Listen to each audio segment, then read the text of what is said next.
Marco, is that you? My first high school love? If you fix my helicopter, I'll kiss you right now. Before we get into it, if this video found you at the right moment, let me know with your favorite emoji. The first thing Savannah Monroe noticed when the helicopter's engine coughed wasn't fear. It was irritation. She'd built a $3 billion tech empire by the age of 23, precisely because she refused to let complications derail her schedule, and an equipment malfunction 40 miles outside Henderson, Nevada, at 7:30 on a Tuesday morning, definitely qualified as a complication. Ms. Monroe. Her pilot's voice crackled through the headset, professional but tight. We're experiencing mechanical issues. I'm going to need to set us down. Savannah glanced up from her tablet, where she'd been reviewing acquisition documents for a promising AI startup in San Francisco. Through the curved plexiglass, the Mojave Desert stretched endlessly below them, all burnt orange and shadow in the early light. Beautiful, in that harsh, unforgiving way that reminded her why she'd left Nevada the moment she turned 18. How serious? She asked, already calculating the delay this would cause. Serious enough that I'd rather be on the ground when I figure it out.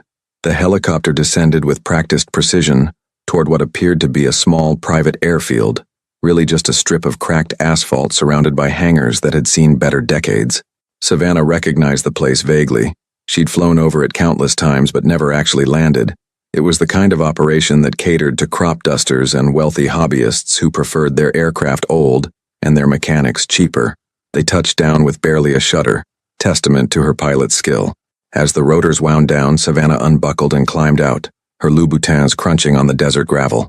The heat hit her immediately, dry, insistent, already climbing toward triple digits even though the sun had barely cleared the horizon. A figure emerged from the largest hangar, wiping his hands on a red shop rag. Tall, lean, moving with the kind of easy confidence that came from knowing exactly what you were doing. He wore faded jeans and a gray t-shirt stretched across shoulders that suggested he did more with his days than sit behind a desk. Savannah's breath caught. Even from 50 feet away, even after 16 years, even though every logical bone in her body insisted it couldn't possibly be him, she knew. Marco Sullivan stopped dead when he saw her, the shop rag falling forgotten from his fingers. For a long moment, they simply stared at each other across the tarmac, the desert morning suddenly feeling much hotter than it had any right to be. Savannah's mind raced through calculations, trying to make sense of the impossible. Marco Sullivan, who'd been accepted to MIT with a full scholarship. Marco Sullivan, who'd been headed for aerospace engineering and a career at NASA or Boeing or anywhere brilliant minds went to build the future. Marco Sullivan, who'd kissed her behind the football bleachers the night before he disappeared from her life completely, was standing in front of her in a mechanic's uniform at a nowhere airfield in the middle of the Mojave Desert. Savannah. His voice was deeper than she remembered, roughened by time and perhaps things she couldn't begin to guess at. Savannah Monroe. It's still Monroe, she said, hating how defensive that sounded. Yes, she'd been married briefly, spectacularly, disastrously briefly, but she'd never taken Richard's name. That at least had been smart. And you're here. I'm here. A ghost of a smile touched his lips, the same crooked expression that had made her 17-year-old heart stumble. It still had that effect, she noted with profound annoyance. I own this place, actually. Sullivan Aviation Services. We do repairs, restorations, some custom work. Her pilot had joined them, looking between them with obvious confusion. You two know each other? We went to high school together, Savannah said quickly, before Marco could offer any other explanation. A long time ago. Can you fix the helicopter? Marco's expression shifted, something unreadable crossing his features before he turned his attention to the aircraft. Let me take a look. She watched him circle the helicopter with professional efficiency, his hands moving over the engine housing with familiar confidence. Those hands, she thought distantly, used to hold hers during lunch breaks, used to cup her face when he kissed her. Now they were scarred and calloused, stained with engine grease that probably never fully washed away. Fuel pumps shot, he announced after 10 minutes of examination. I can fix it, but I'll need to order the part. Might take a couple days. Days? Savannah felt her carefully controlled morning spiraling further from her grasp. I have meetings in San Francisco this afternoon. You could rent a car, drive to Vegas, catch a commercial flight. Marco straightened, meeting her gaze directly. His eyes were still that impossible shade of gray-green, like storm clouds over the ocean. Or you could wait while I make some calls, see if I can source the part faster. I've got contacts throughout the Southwest. The practical choice was obvious. She should absolutely get in a rental car and salvage what remained of her day. But something, call it curiosity, call it unfinished business, call it the irrational part of her brain that still remembered what it felt like to be 17 and in love, made her hesitate. How fast can you get it? Maybe by tonight, if I'm lucky. Tomorrow morning at the latest. He wiped his hands on his jeans, a gesture so familiar it hurt. There's a diner about 2 miles down the road if you want breakfast while you wait, or you're welcome to hang around here. I've got decent coffee in the office. Savannah looked at her pilot, who shrugged. Your call, Ms. Monroe. I'm fine either way. She should leave. Every instinct honed by years of business negotiations and carefully managed public appearances told her to maintain distance, to extract herself from this situation before it became complicated. But when would she ever have this chance again? When would the universe ever hand her answers to questions she'd stopped asking years ago because they hurt too much? I'll stay, she heard herself say, for a little while at least. The smile that crossed Marco's face was brief, but genuine. Office is this way. She followed him toward the largest hangar, hyper-aware of her designer suit and heels on the oil-stained concrete, of how utterly out of place she must look. The hangar's interior was surprisingly organized. Tools hung on pegboards with the precision of someone who understood the value of knowing exactly where things were, and several aircraft in various states of repair occupied the space. A vintage Cessna, a sleek experimental-looking single-engine plane that was probably someone's midlife crisis made manifest. The office was a glass-walled cube in the corner, crammed with filing cabinets, a battered desk, and what looked like a genuinely expensive espresso machine that seemed wildly incongruous with everything else. Gift from a client, Marco said, catching her glance. Tech executive from San Jose who collects warbirds. He insisted I needed better coffee if I was going to properly maintain his P-51 Mustang. You work on Mustangs? When I'm lucky enough to get them. He started the espresso machine, which hissed to life with professional enthusiasm. Most of my work is more mundane. Fuel systems, avionics upgrades, annual inspections. But every once in a while something beautiful comes through those doors and reminds me why I love this job. Savannah perched on the edge of a filing cabinet, watching him move through the familiar ritual of coffee preparation. MIT? She said quietly. You had a full scholarship to MIT. You were supposed to change the world, Marco. What happened? His hand stilled for just a moment before continuing. Life happened. Plans changed. That's not an answer. No, he agreed, pulling 2 cups from a shelf that also held an impressive array of aviation manuals. But it's the one I'm giving right now. Cream, sugar, black. She accepted the cup, cradling it between her palms. The coffee was excellent, rich and smooth with hints of chocolate and caramel. This is really good. I may work with my hands now, but I still appreciate quality. There was no bitterness in his voice, which somehow made it worse. He leaned against his desk, studying her with the same intensity she remembered from trigonometry class, when he'd explained complex equations with a patience that made everything suddenly clear. Your turn. Savannah Monroe, tech billionaire. I've read the articles. Bytecore Technologies, revolutionary AI integration platforms, youngest female CEO to break $3 billion in valuation. Divorced at 22, which, and forgive me for saying this, seemed remarkably fast, even by Silicon Valley standards. 8 months, she said flatly. Married at 21 to Richard Castellano, venture capitalist and Olympic-level narcissist. Divorced 3 months after Bytecore's Series C funding, which coincidentally was right after he realized I'd never give him voting control of my company. He married you for your business? He married me because I was young, successful, and he thought naive. Turned out I was only 2 of those things. She took another sip of coffee, using it to steady herself. I built Bytecore from nothing, coded the initial platform in my dorm room at Stanford. Graduated at 20 with my BS, founded the company 6 months later. I'll be damned if I let some man take what I created just because I was stupid enough to believe in love. The last word came out sharper than she intended, edged with old pain that apparently wasn't as healed as she'd thought. Marco's expression softened. I'm sorry that happened to you. Don't be. I got out, kept my company, and learned a valuable lesson about trusting people. She met his gaze directly. Which brings me back to you. You don't get to just offer me coffee and deflect, Marco. You disappeared. No explanation, no goodbye, nothing. One day you were there and the next day you were just gone. Your parents moved away that summer. Nobody would tell me anything, I thought. She stopped herself before she could say what she'd actually thought during those awful weeks. That something terrible had happened to him. That he'd been in an accident. That he'd decided she wasn't worth saying goodbye to. You thought what? His voice was gentle but insistent. It doesn't matter now. It was 16 years ago. She set down her coffee cup with careful precision. We were kids. We were kids, he agreed, but that doesn't mean it didn't matter. Before she could respond, her phone buzzed insistently. She glanced at the screen. Her CFO, probably wondering where she was. The real world, with its demands and schedules and carefully maintained control, was calling her back.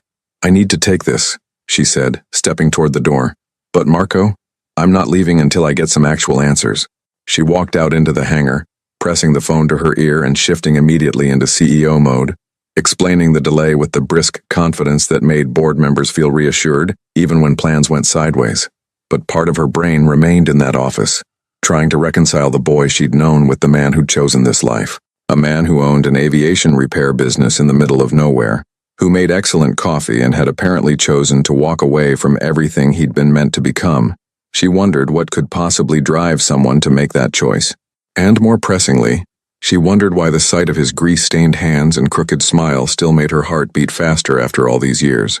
Through the office window, she could see him on the phone, presumably calling contacts about her helicopter part. His expression was focused, professional, but every so often his gaze would flicker toward her and she'd see something else there. Recognition, memory, and perhaps, if she wasn't imagining it, regret. The morning sun climbed higher, burning off the last traces of cool air, and Savannah Monroe realized that her carefully controlled day had just become significantly more complicated than a simple mechanical failure, because she'd learned long ago that the past never stayed buried forever. It just waited for the right moment to surface. And apparently, in the middle of the Mojave Desert on an ordinary Tuesday morning, her past had finally caught up with her. 2 hours later, Savannah had rescheduled 3 meetings, delegated 2 others to her vice president of operations, and was seriously reconsidering her decision to stay. Her pilot had accepted her offer to rent a car and check into a hotel in Henderson, leaving her alone at the airfield with Marco, and a growing list of questions she wasn't sure she wanted answers to.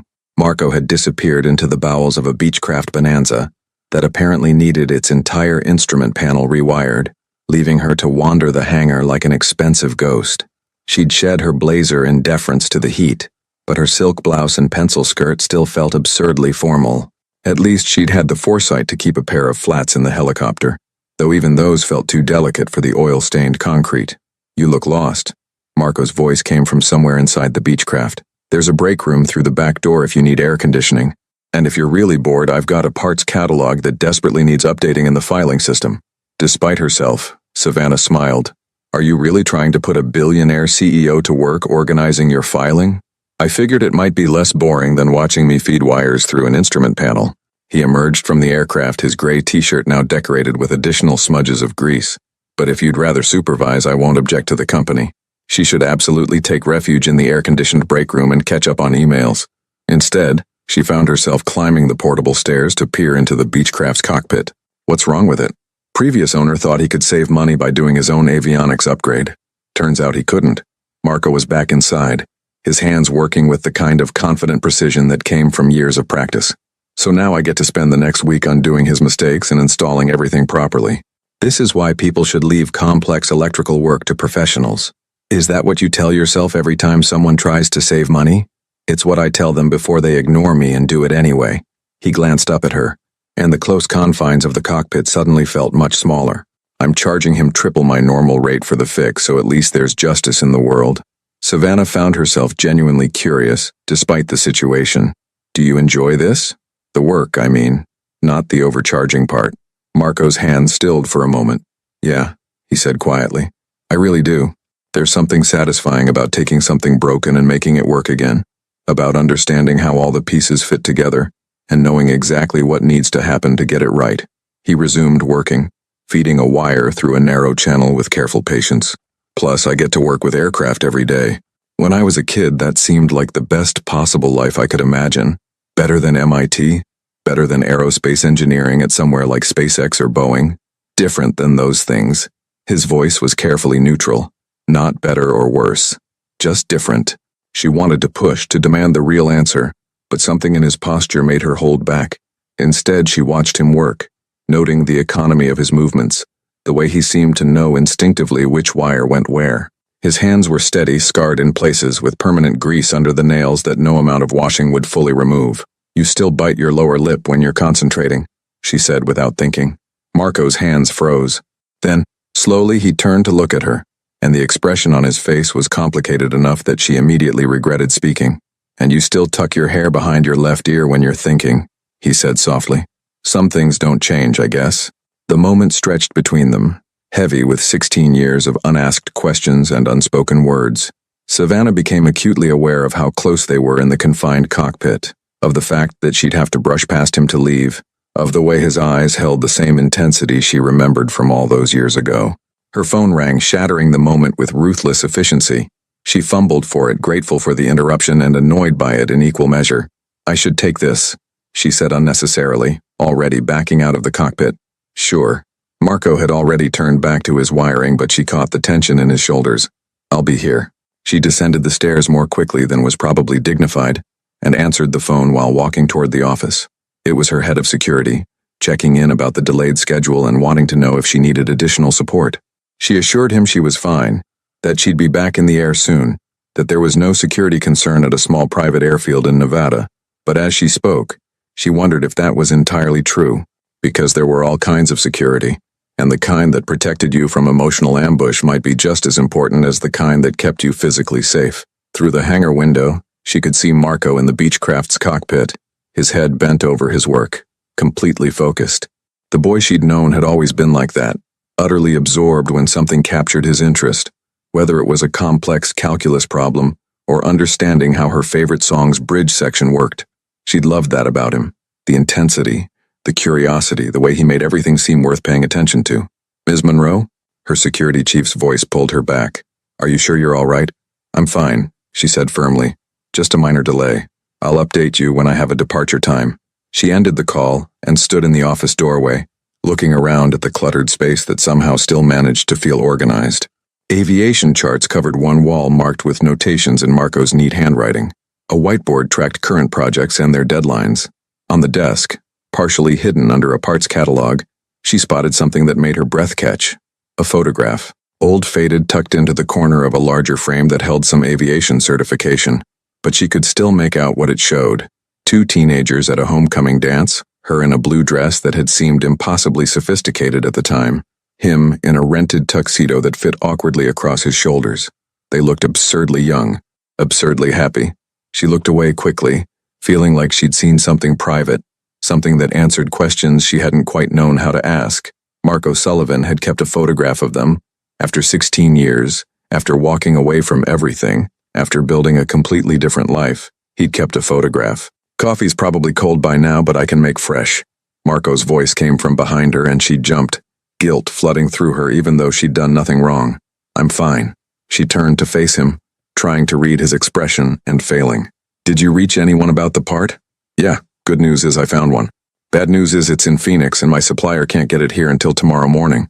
He wiped his hands on his jeans again, a gesture she was beginning to recognize as habitual when he was buying time to think. I know that's not ideal for your schedule. Tomorrow morning. 24 hours in Henderson, Nevada with nothing to do but wait and remember and ask questions she might not want answered. It's fine, she lied. I'll make it work. There's a decent hotel in Henderson. Bit generic but clean. He paused. Or if you want something nicer, Vegas is only about 20 minutes away. Henderson's fine. She pulled out her phone to search for options, grateful for the excuse to look at something other than his face. I'll get a car, check in, catch up on work. Savannah. His voice was quiet but firm enough that she looked up. I know this is weird, running into each other like this after all this time, and I know you have questions. I'd have questions too in your position, so if you want to grab dinner tonight, just as old friends, nothing complicated, I'll answer what I can. You deserve that much. Old friends. As if that's what they'd been. As if 16 years could reduce what they'd had to something safe and comfortable in past tense. But maybe that's exactly what time did. Maybe it turned everything into history, manageable and distant and incapable of hurting you anymore. Okay, she said. Dinner. But Marco, I'm going to hold you to that promise about answers. I know. He met her gaze steadily. 7 o'clock? There's a steakhouse in Henderson that's actually pretty good. The Desert Rose. I'll find it. She gathered her blazer and bag, suddenly desperate to leave before she said something she'd regret. Thank you for the coffee. And for finding the part. That's what I do. His crooked smile appeared briefly. Fix things that are broken. She was halfway to calling a car service when the implications of that statement hit her, when she wondered if he'd meant it as casually as it sounded, or if there were layers she was missing. But by then she was already walking toward the road, leaving Sullivan Aviation Services behind in a cloud of desert dust, and it was easier to pretend she hadn't heard the subtext at all. The hotel room was exactly as generic as Marco had predicted.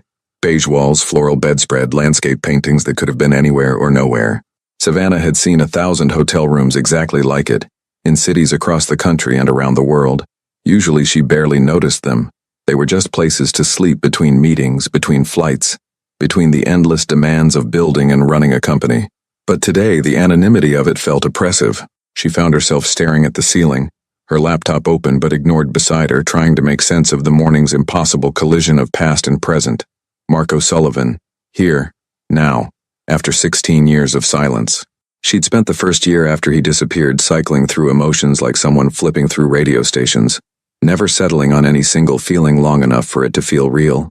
Worry gave way to anger, anger to hurt to a kind of numb acceptance that maybe some things just didn't have explanations. By the time she got to Stanford, she'd packed Marco away in the category of childhood memories, sweet while they lasted, but ultimately irrelevant to the person she was becoming. She'd dated other people, focused on her studies, built her company. She'd married Richard, for God's sake, and if that didn't prove she'd moved on, what would? Except now, seeing Marco again, she realized she'd never actually let him go. She'd just buried him deeper. Her phone buzzed with a message from her CFO about the postponed San Francisco meetings. She responded with efficient brevity, then found herself pulling up a search engine and typing, Sullivan Aviation Services, Nevada, before she could talk herself out of it. The website was professional but modest, a single page showing the services offered, some photographs of aircraft in various stages of repair, and a brief bio that told her almost nothing she wanted to know. Marco Sullivan, owner and chief mechanic, FAA-certified airframe and power plant mechanic, 15 years of experience, specializing in vintage aircraft restoration and modern avionics integration, 15 years. He must have started working in aviation almost immediately after leaving Massachusetts, after abandoning MIT, after walking away from everything. She dug deeper, searching for anything that might explain the gap, the transformation from promising student to mechanic.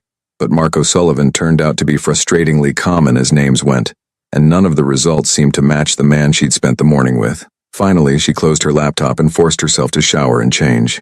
She'd brought an overnight bag in the helicopter. She always traveled prepared for delays, and selected the most casual outfit she'd packed. Dark jeans, a simple black silk t-shirt, and low heels. Still more polished than the situation called for, but at least she wouldn't look like she was heading to a board meeting.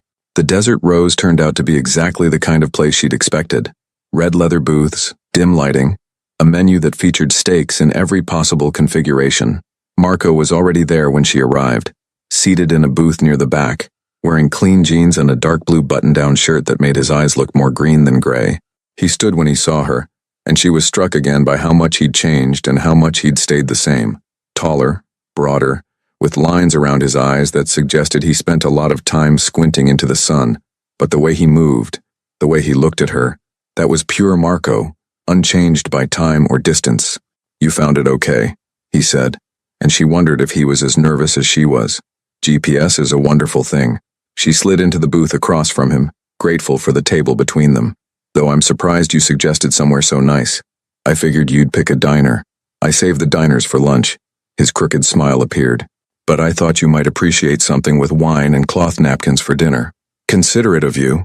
She accepted a menu from the hovering waiter, scanning it without really seeing anything. "Though you always were considerate. That was one of the things I liked about you." Past tense? Well, I don't know you anymore, do I? Maybe you've become inconsiderate in the last 16 years. I'm sure I have in some ways. Marco waited until the waiter had taken their drink orders, red wine for her, whiskey for him, before continuing. "We all become different people, given enough time. That's what I'm trying to understand." Savannah leaned forward, deciding to stop dancing around it. "You were brilliant, Marco. Everyone knew it. Teachers, students, even my parents, who barely noticed anyone who wasn't me. You were going to do something amazing with your life, and instead you're fixing helicopters in the desert." "I wasn't going to put it that bluntly, but that's what you're thinking." He took a sip of whiskey when it arrived, and she noticed his hands were cleaner than they'd been that morning. though traces of grease still lingered around his nails. "You're thinking I wasted my potential, that I took the easy path instead of the one I was supposed to follow." "I'm thinking," she said carefully, "that there must be a reason, a good reason, because the Marco I knew wouldn't have walked away from MIT without one." Their eyes met across the table, and something passed between them, an understanding, maybe, or a acknowledgement that they were finally going to talk about the thing they'd both been avoiding. "My father had a stroke," Marco said quietly, 2 weeks after graduation. Massive, sudden, left him partially paralyzed and unable to work. My mother had to become his full-time caregiver. My younger sister was only 14. We lost our house, our savings, everything, paying for medical bills that insurance wouldn't cover. Savannah felt the breath leave her lungs. "Marco, MIT didn't care about personal problems. The scholarship covered tuition, but I'd need living expenses, books, everything else. And I couldn't ask my mother for money she didn't have while she was trying to keep our family from falling apart." He turned the whiskey glass in his hands, watching the amber liquid catch the light. "So I made a choice. I found work instead. Started as an apprentice mechanic at a small airport near Boston. Learned everything I could. Saved every penny. Sent money home whenever I could spare it. Eventually worked my way up, got my certifications. Moved around the country gaining experience." "But you could have gone back," she said, even though she could hear the weakness in her own argument. "Eventually, once things stabilized." By the time things stabilized, I was 24 and hadn't been in a classroom for 6 years. I had a career I was good at. My father passed away that year, complications from the stroke, and my mother needed consistent support. My sister was in community college, working her way through slowly. Going back to MIT would have meant starting over, accumulating debt, gambling that an engineering degree at 28 would be worth more than the established career I already had. He met her gaze directly. "So no, I didn't go back. I chose this life instead, and I don't regret it." Savannah absorbed this, trying to reconcile it with the narrative she'd built in her head over the years. She'd imagined a dozen different reasons for his disappearance, none of them as devastating or as selfless as the truth. "Why didn't you tell me?" The words came out smaller than she'd intended. "Why didn't you call, write, explain? I would have understood. I could have helped. You were 17 and about to leave for Stanford with a full ride and a brilliant future. What were you going to do, Savannah? Send me money your parents gave you for textbooks? Drop out to work minimum wage jobs? I wasn't going to let you derail your life because mine fell apart. That wasn't your decision to make. Maybe not, but it's the one I made." He signaled the waiter for another whiskey. "And maybe I was wrong. Maybe I should have told you everything, let you make your own choice. But I was 18 and terrified and trying to hold my family together with both hands. Maintaining a long-distance relationship with my high school girlfriend wasn't exactly my top priority." The words stung, even though she understood the logic behind them. "Is that all I was? Your high school girlfriend?" Marco's expression softened. "No, you were the girl I loved more than I thought it was possible to love anyone. You were the person who made me think the future might actually be as bright as everyone kept saying it would be. You were—" He stopped, shaking his head. "You were everything, Savannah, which is exactly why I couldn't drag you down with me." The waiter arrived with their food and they both fell silent, the weight of confession settling between them like another presence at the table. Savannah picked at her steak without tasting it, her mind racing through implications and might-have-beens. "I'm sorry," she said finally. "About your father, about all of it. That's horrible and you shouldn't have had to deal with it alone." "I wasn't alone, I had my family." Marco cut into his own steak with mechanical precision. "And eventually I rebuilt. Moved to Nevada 5 years ago. Bought the airfield when the previous owner retired. It's not MIT. It's not what anyone expected. But it's mine, and I'm good at it, and most days that's enough." "Most days? Nobody's life turns out exactly how they planned it, right? You of all people should know that." She thought about Richard, about the way her marriage had imploded, about all the assumptions she'd made that turned out to be wrong. Fair point. They ate in silence for a while, the restaurant's ambient noise filling the gaps in their conversation. Savannah found herself studying Marco's face, cataloging the changes, the deeper lines around his eyes, the hint of gray at his temples, the way he held himself with quiet confidence that had nothing to do with status or wealth. He'd grown into himself, she realized. Become fully the person he was always meant to be, just not in the way anyone had predicted. "Can I ask you something?" Marco's voice pulled her back to the present. "That photograph in your helicopter, the one of you and your ex-husband at what looked like your wedding. Why do you still carry it?" Savannah stiffened. "I don't—" Then she remembered. the small frame tucked into her bag, visible when she'd pulled out her tablet. It's not what you think. I keep it as a reminder. Of what? Of how easy it is to make catastrophic decisions when you trust the wrong person. She took a long sip of wine. Richard was charming, successful, everything my board of directors thought I should want. And I was young and stupid enough to think that was the same thing as love. I keep that photo to remind myself that I'm capable of spectacularly bad judgment when I don't listen to my instincts. Your instincts were screaming at you not to marry him? My instincts were whispering doubts I convinced myself were just cold feet. She set down her wine glass, meeting his gaze directly. You know what the worst part was? The whole time I was with Richard, there was this voice in the back of my head comparing him to someone else. Someone who'd actually made me feel safe and understood and like I could be completely myself. Someone who'd disappeared 16 years ago without explanation. Marco went very still. Savannah, I'm not saying I've spent 16 years pining for you. I haven't.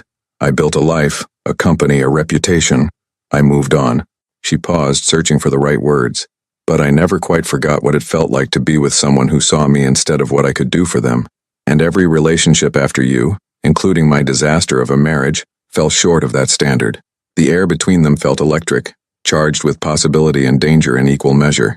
Marco leaned forward, his gray-green eyes intense in the dim restaurant lighting. If I'd known, he started. What? What would you have done differently? She heard the challenge in her own voice. You made your choice, Marco.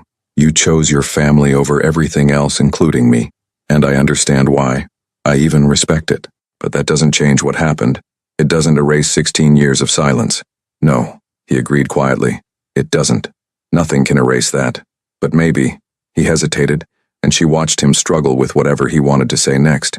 Maybe we can figure out what exists now. Not 16 years ago. Now. What exists now? She repeated the words slowly, testing their weight.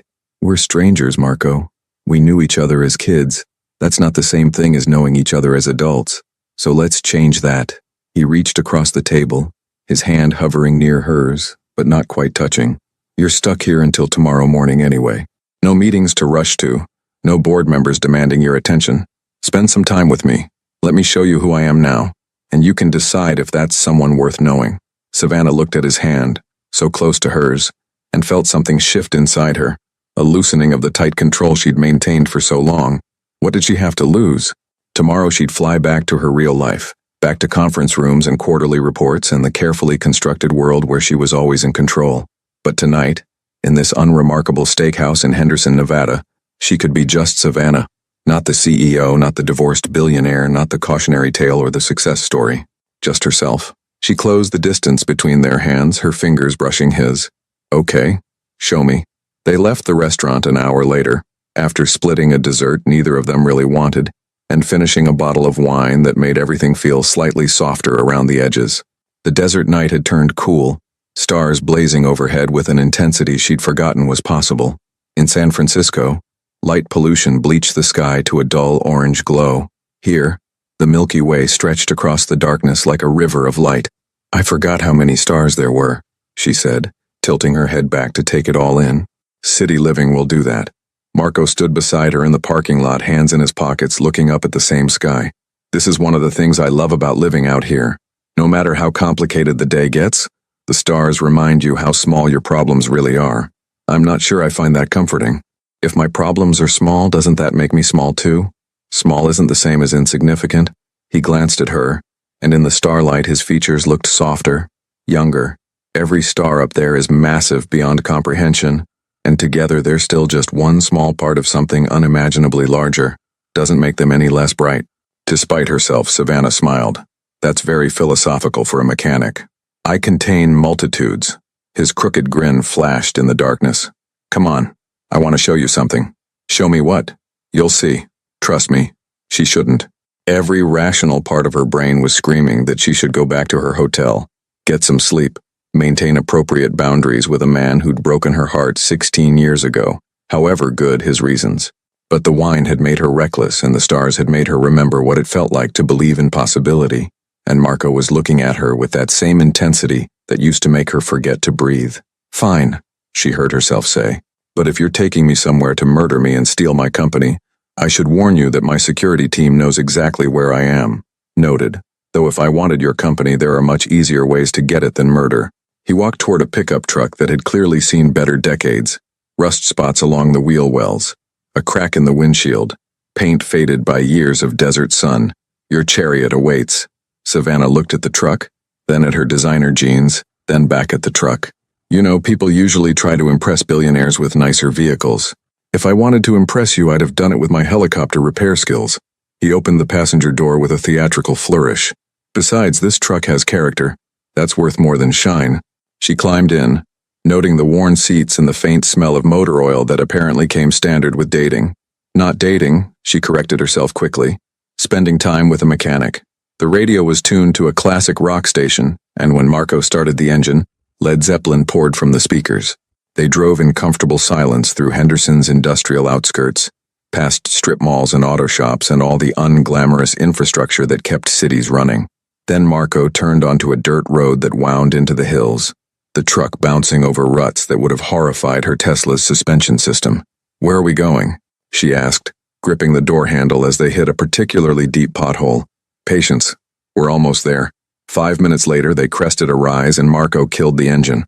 Below them, the lights of Henderson and Las Vegas sprawled across the valley floor like spilled diamonds. Above them, the stars burned with impossible brightness. And between the two, on this empty hilltop in the middle of nowhere, Savannah felt suspended between worlds. "This is my thinking spot," Marco said, climbing out of the truck. "When everything gets too loud, I come up here and remember why I chose this life." She joined him, and together they sat on the truck's lowered tailgate, legs dangling, looking out at the view. The night air smelled of sage and dust, and something indefinable that might just have been desert. "It's beautiful," she said quietly. "Yeah," but when she glanced over, he was looking at her, not the view. The moment stretched between them, heavy with possibility and danger and all the unfinished business of 16 years. Savannah felt her heart beating faster, felt the wine making her braver than she should be, felt the pull of something she thought was safely buried. "Marco," she started. "I know." He turned to face the valley. "I know this is complicated. I know we can't just pick up where we left off like no time has passed. I know you have a life in San Francisco that doesn't include a mechanic from nowhere, Nevada. That's not—" "Let me finish." His voice was gentle but firm. "You asked me earlier if I regretted my choice. If I regretted giving up MIT and everything that came with it. The truth is, I regret a lot of things. I regret that my father got sick. I regret that my family suffered. I regret that I wasn't strong enough or smart enough to find a way to have everything. But the one thing I've never regretted, not for a single day, was letting you go." The words hit her like a physical blow. "What?" "Because you got to become this." He gestured at her, encompassing everything. Her success, her confidence, her carefully constructed life. You got to build something extraordinary. You got to prove to the world and yourself that you were exactly as brilliant as I always knew you were. If I'd asked you to follow me into my disaster of a life, if I'd let you sacrifice your future for mine," he shook his head, "I couldn't have lived with myself. I loved you too much to let you throw away everything for someone who couldn't even take care of his own family." Savannah felt tears burning behind her eyes. "You're an idiot." "Probably. You should have told me. You should have trusted me to make my own choice." "Yeah." He looked at her now, his gray-green eyes reflecting starlight. "I should have. Add it to the list of regrets." She wanted to be angry. She wanted to hold on to the righteous fury of someone who'd been denied agency, who'd been protected without asking for protection. But looking at his face, seeing the weight of 16 years of carrying this alone, she found she couldn't sustain it. "I would have waited for you," she said softly. "I would have worked, sent you money, done whatever I could to help. We could have figured it out together. I know. That's what terrified me." He reached over and took her hand, his calloused fingers warm against hers. "You would have given up everything, and I would have let you because I was 18 and in love and desperate. And then one day you would have woken up and realized what you'd sacrificed and you would have hated me for it. Maybe not right away, maybe not for years, but eventually. You don't know that, don't I?" He smiled sadly. "Savannah, you just told me you kept a photo of your ex-husband to remind yourself of bad decisions. What do you think you'd have felt about me if I'd let you derail your entire life?" She opened her mouth to argue, then closed it, because he might be right. Because at 17, she'd been full of grand romantic notions about love conquering all, about sacrificing everything for the right person. At 23, after building a company and surviving a disastrous marriage, she understood that love without respect, without equal partnership, without both people standing on solid ground, wasn't sustainable. I hate that you might have a point, she admitted. I hate that I had to make the choice at all. He squeezed her hand gently. But for what it's worth, seeing you now, seeing everything you've become, it makes it hurt a little less. You got to be exactly who you were meant to be. That matters. They sat in silence for a while, hands linked, looking out at the lights of the valley. Somewhere in the distance a coyote howled, the sound lonely and wild and strangely fitting. What now? Savannah asked finally. Tomorrow I get in my helicopter and fly away. You go back to fixing aircraft. This becomes just another weird story we tell at parties. Remember that time I ran into my ex-boyfriend after 16 years? Is that what you want? I don't know what I want. She turned to look at him, really look at him, trying to see past the surface to whatever truth lay beneath. Part of me wants to forget this ever happened. Keep my life simple. Keep my boundaries clear.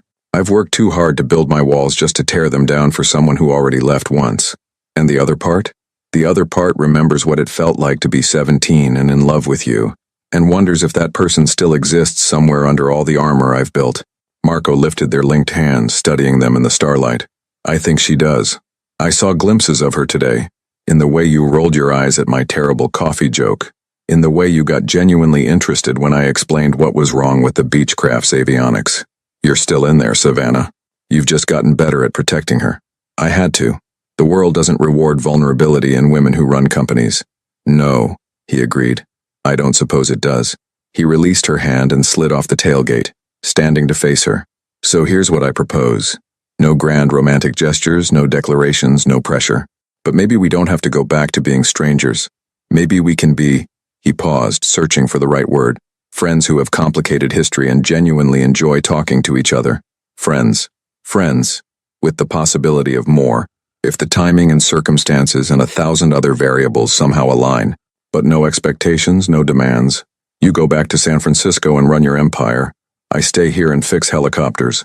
And maybe once in a while, we call each other. See how life's treating us. Remember that we mattered to each other once. It was reasonable. It was mature. It was exactly the kind of boundary-respecting relationship that made sense for two adults with complicated lives and 16 years of history between them. It was also, Savannah realized, the coward's way out, the safe choice, the option that protected them both from risk and disappointment and the possibility of getting hurt again. Okay, she heard herself say. Friends. But even as she agreed, even as Marco smiled and offered his hand to help her down from the tailgate, she wondered if either of them actually believed it. Because the way her heart was racing, the way his touch sent electricity through her, the way the desert night felt full of possibility and promise, none of that felt remotely like friendship. They drove back to her hotel in silence, the radio playing songs she half remembered from a youth that seemed simultaneously yesterday and a lifetime ago. When Marco pulled up to the entrance, she found herself reluctant to leave, to let the evening end. Thank you, she said, for the dinner, the view, the honesty. I needed to know what happened, why you left. Even if it hurts, it's better than not knowing. Thank you for listening, for not hating me. He smiled, that crooked expression that still made her breath catch. Your helicopter should be fixed by mid-morning. I'll call when it's ready. Okay. She reached for the door handle, then paused. Marco, for what it's worth, I think you built something good here. Different than what everyone expected, but good. You should be proud of that. I am. Most days. He studied her face in the dim light from the hotel entrance. And Savannah? I know I already said this, but seeing who you've become, it's the best thing that's happened to me in a very long time. She wanted to kiss him. The urge was sudden and overwhelming, a pull so strong she almost gave into it. But friendship was supposed to be simple, uncomplicated, and kissing your ex-boyfriend definitely didn't qualify as either of those things. So instead, she squeezed his hand once, climbed out of the truck, and walked into the hotel without looking back. Because if she looked back, if she saw his expression, she might do something reckless. And Savannah Monroe, CEO of Bytecore Technologies, hadn't built a $3 billion company by doing reckless things. Except, her treacherous heart whispered as she rode the elevator to her floor. Maybe that was exactly the problem. Sleep didn't come easily. Savannah lay in the generic hotel bed staring at the ceiling, her mind replaying the entire impossible day. Every conversation, every glance, every moment when the past and present had collided with uncomfortable force. She should feel relieved. She'd gotten her answers. She understood now why Marco had disappeared. and while it hurt that he hadn't trusted her with the truth, she could see the logic in his choice. They'd been kids.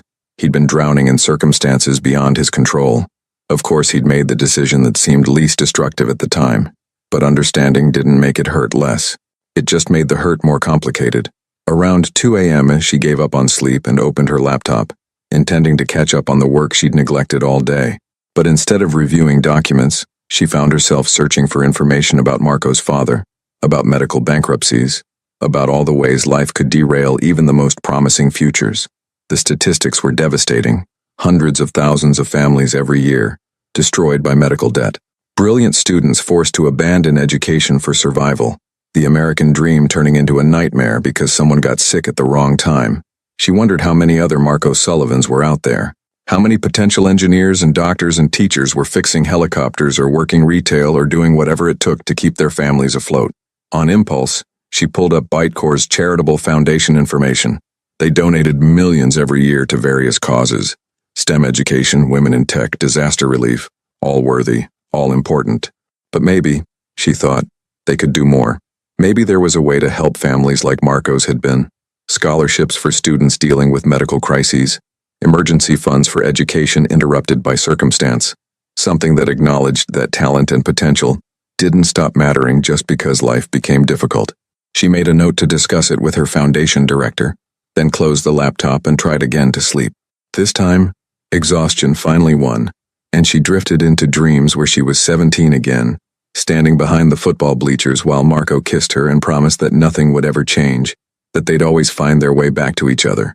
Even in her dreams, she knew it was a promise neither of them could keep. Morning arrived with harsh sunlight through inadequate curtains and her phone buzzing insistently with accumulated messages from her team. Savannah dealt with them efficiently while drinking terrible hotel coffee, slipping back into her CEO persona-like armor. Marco called at 10:30. Good news. Part arrived early, and I've got your helicopter ready to go. You can head out whenever you want. I'll call for a car. Give me 45 minutes. Sounds good. I'll have the paperwork ready. He sounded professional, distant, like the emotional conversation of the previous night had never happened. Maybe that was for the best. Maybe they both needed to remember that last night had been an anomaly, a brief moment out of time, and now reality was reasserting itself. She dressed in one of her spare business suits, restored her makeup to boardroom perfection, and generally transformed herself back into the Savannah Monroe that Forbes magazine had profiled, that the Wall Street Journal had called the future of AI integration. The woman who definitely didn't get emotionally involved with ex-boyfriends who fixed helicopters in the desert. The car arrived exactly on time. She'd called her preferred service rather than using a local company, and 45 minutes later, she was pulling up to Sullivan Aviation Services. The morning sun made everything look bleached and harsh. All the romantic mystique of the previous night burned away by daylight. Marco met her outside the main hangar, and she noticed he'd also reverted to professional mode. Clean work clothes, neutral expression, the easy confidence of someone dealing with a client rather than someone who'd held her hand under the stars. Everything checked out perfectly, he said, walking her toward the helicopter. Replaced the fuel pump, ran diagnostics on all systems, started the engine twice, you're good to go. Thank you. She pulled out her wallet. What do I owe you? Already billed to your company account. Your pilot gave me the information yesterday. He handed her a manila folder with the service records. And I threw in a complimentary avionics check, since you were here anyway. Everything looks good, but your communication system could use an upgrade in the next 6 months. Not urgent, but worth considering. I'll pass that along to our flight operations team. She tucked the folder under her arm, suddenly awkward. How did you say goodbye to someone who'd been your first love, your biggest regret, and your most confusing present-day encounter, all in the span of 24 hours? Savannah, Marco started. We should probably, she said at the same time. They both stopped, and despite everything, she felt a laugh bubbling up. You first. I just wanted to say, he ran a hand through his hair, a gesture she remembered from 1,000 moments when he'd been trying to find the right words. I'm glad this happened. The helicopter breaking down, I mean. Getting to see you again, to explain everything. It matters to me that you know the truth. It matters to me, too. She paused, trying to find words that were honest without being dangerous. I meant what I said last night about staying in touch. I'd like that, if you would. Yeah. His crooked smile appeared, brief but genuine. I'd like that too. Her pilot emerged from the hangar, where he'd apparently been inspecting Marco's work, and gave her a thumbs up. We're ready when you are, Ms. Monroe. This was it. The moment she got back in the helicopter, flew away, and let this strange interlude in her carefully controlled life become just another story, just another memory. "Take care of yourself, Marco Sullivan," she said softly. "You too, Savannah Monroe." He stepped back, hands in his pockets, watching as she climbed into the helicopter. "And Savannah, if you ever need a mechanic who makes decent coffee and occasionally says profound things about stars, you know where to find me." She smiled despite herself, strapping in as her pilot started the pre-flight check.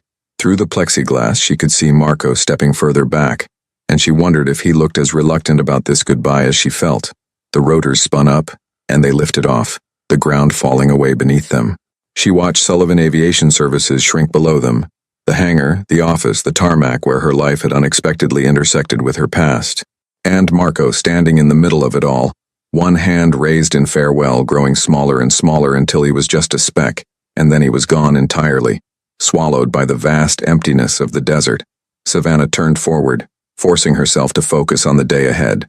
She had meetings to reschedule, a company to run, a carefully constructed future to maintain. But as Henderson disappeared behind them and the Nevada desert stretched endlessly below, she found herself thinking about stars, about the difference between small and insignificant, about promises made and kept and broken and reforged, about what it meant to choose safety over possibility, and about whether, just maybe, there might be a third option she hadn't considered yet. Her phone buzzed with a text message, "Unknown number, in case you need that mechanic, or just want to talk about stars." She stared at the message for a long moment, her thumb hovering over the reply button. Then, before she could overthink it, she typed back, "Thank you, for everything. S." She hit send and watched the message disappear into the digital ether, carrying with it all the possibility and uncertainty and complicated hope that she didn't quite know what to do with yet. But maybe, she thought as San Francisco's skyline finally appeared on the horizon, maybe not knowing was okay. Maybe some questions didn't need immediate answers. Maybe some connections were worth maintaining even when you couldn't see exactly where they led. And maybe, just maybe, the story of Savannah Monroe and Marco Sullivan wasn't quite finished after all. 3 months passed before Savannah admitted to herself that the text messages with Marco had become the best part of her days. It started innocently enough, a funny observation about a client, a question about some obscure aviation fact she'd encountered in a meeting, a photograph of the San Francisco fog that made the Golden Gate Bridge look like it was floating in clouds. His responses came at odd hours, between repair jobs and late-night paperwork, filled with the same dry humor and unexpected insight she remembered. But somewhere between September and November, the messages shifted, became deeper, more personal. He told her about his mother's remarriage to a kind man who made her laugh, about his sister finishing her nursing degree, about the restored P-51 Mustang that made him feel like he was touching history every time he worked on it.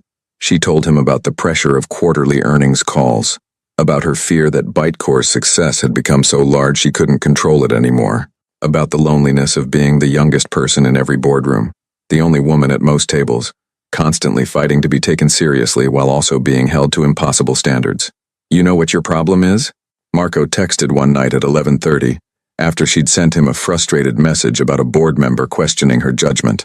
"You're so busy being perfect that you've forgotten how to be human." She'd stared at that message for 10 minutes before responding. "Being human is expensive when you're a woman running a billion-dollar company. Then maybe the company is costing too much." The words haunted her, because he wasn't wrong. Bytecore had given her everything: wealth, power, respect, the ability to prove to the world that she was exactly as brilliant as she'd always believed. But it had also taken things she hadn't quite acknowledged until Marco pointed them out. Her spontaneity, her joy, her willingness to trust people, her ability to believe in anything that couldn't be quantified in quarterly reports. It was Marco who called her the night everything changed. 2 a.m., on a Friday in late November, her phone buzzing insistently until she fumbled for it in the darkness. "Marco, what's wrong?" "Nothing's wrong. Everything's right." His voice was excited, almost boyish. "Get up. Look outside. The Leonids are peaking tonight. Best meteor shower of the year. I'm watching them from my hilltop, and I just thought, you should see this." She should have said no. Should have gone back to sleep, preserved her boundaries, remembered all the very good reasons why a phone call at 2 a.m. from a man in Nevada shouldn't make her heart race. Instead, she got out of bed, wrapped herself in a blanket, and stepped onto her apartment's balcony. San Francisco's light pollution made stargazing nearly impossible, but she could see a few bright points piercing the urban glow. "I can't see much," she admitted, phone pressed to her ear. "That's because you're in the wrong place." She could hear the smile in his voice. "City living will do that. Out here it looks like the sky is falling. Streaks of light everywhere, like someone's writing messages we're not quite smart enough to read. Poetic for a mechanic. I contain multitudes." That phrase again, the one that had become something of a running joke between them. "Savannah? Yeah? I miss you." The words were simple, direct, devastating in their honesty. "I know we said friends, I know you have your life and I have mine, but I miss you. Not the memory of you. You. The person who sends me sarcastic texts about board meetings and asks genuinely thoughtful questions about engine combustion ratios. The woman you've become." Savannah felt tears burning behind her eyes. "Marco, you don't have to say anything. I just wanted you to know. Because life's too short to not say the important things, and somewhere between September and November, you became important to me again." He paused. "Or maybe you never stopped being important, and I just finally admitted it." She stood on her balcony, wrapped in her blanket, looking at a sky she couldn't really see, and felt something crack inside her. Some wall she'd built so carefully. Some defense she'd maintained so vigilantly. "I have a board meeting Monday morning," she heard herself say. "Critical strategy session about our Q4 projections. Probably the most important meeting of the year." "Okay," Marco said carefully, clearly not understanding where she was going with this. "Which means I have the weekend free." She took a deep breath, feeling reckless and terrified, and more alive than she'd felt in months. "What if I flew to Henderson tomorrow, just for a day? No pressure, no expectations, just, I'd like to see those stars you keep talking about." The silence stretched so long she wondered if the connection had dropped. Then, "Are you serious?" "Probably not. I'm probably having some kind of breakdown brought on by sleep deprivation and too many board meetings." She laughed, and it sounded slightly hysterical even to her own ears. "But yes, I'm serious if the offer's still open. Savannah Monroe, the offer will always be open." His voice was warm, full of something she was afraid to name. "I'll pick you up at the airport. What time? I'll charter a flight for noon. Text you when I land. I'll be there."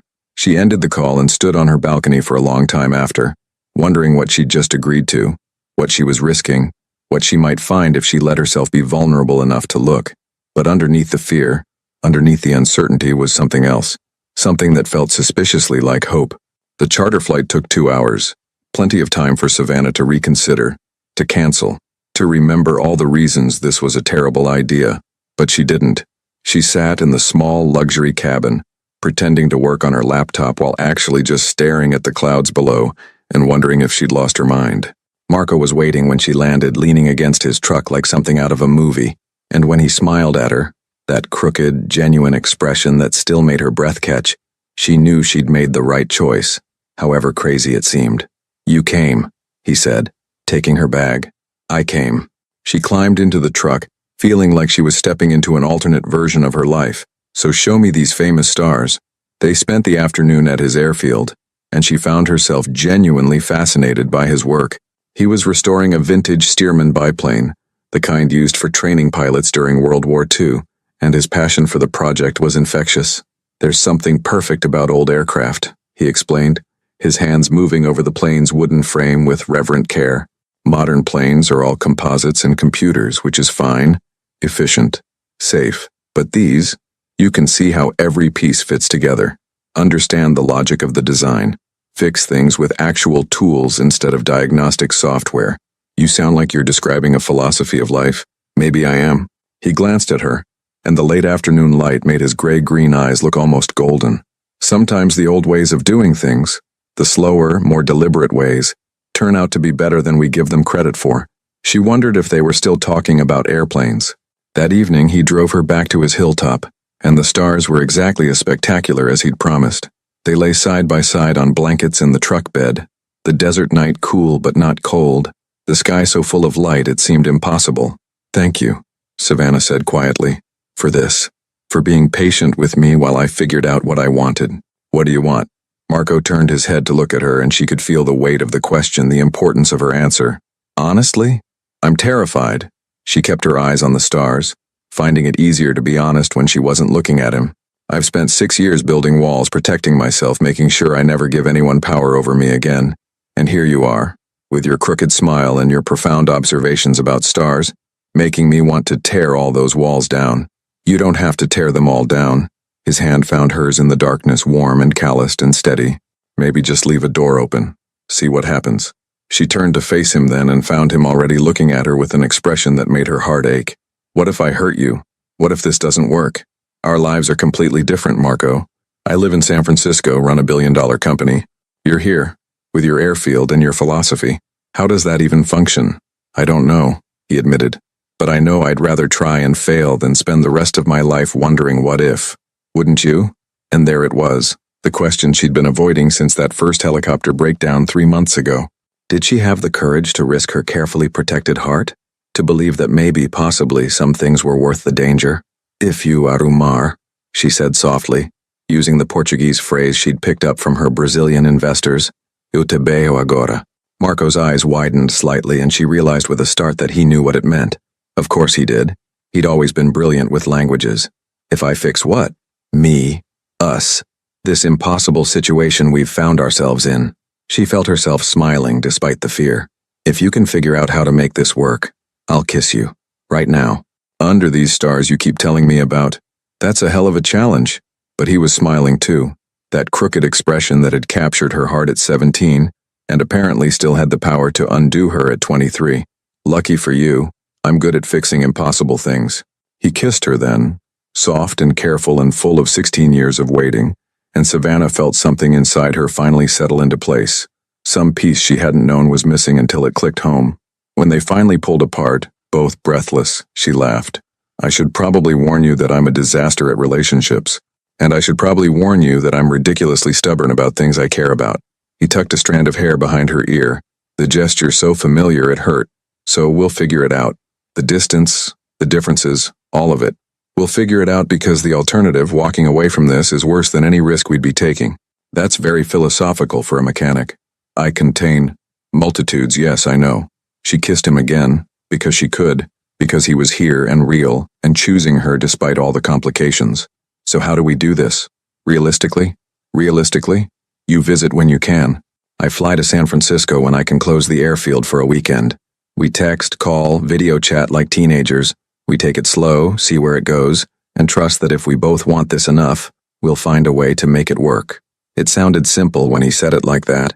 It probably wouldn't be simple at all.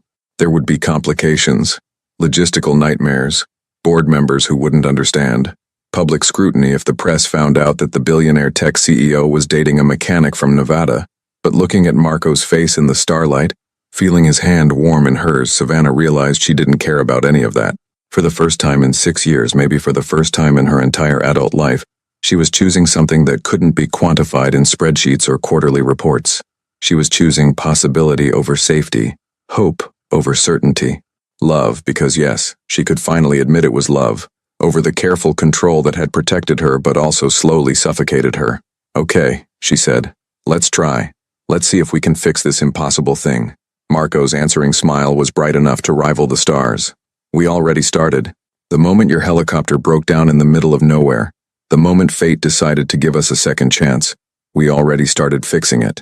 And under the Nevada stars, wrapped in blankets and each other, Savannah Monroe allowed herself to believe that maybe some things were worth the risk. That maybe the best stories weren't the safe ones but the ones where you chose love despite every logical reason not to. That maybe, just maybe, finding your way back to your first love after 16 years wasn't the end of something, but the beginning of everything else. 3 months later, when Marco surprised her by showing up at Bytecore's holiday party with a small velvet box and a speech about how he'd spent 16 years learning to fix broken things, but she was the only thing he wanted to spend the rest of his life keeping whole, Savannah realized something important. Sometimes the universe broke things precisely so they could be put back together better than they were before. Sometimes the best engineering wasn't about building something new, but about understanding what had always been there, what had always mattered, what was always worth saving. And sometimes love was exactly that simple and that complicated, and that perfectly, impossibly right.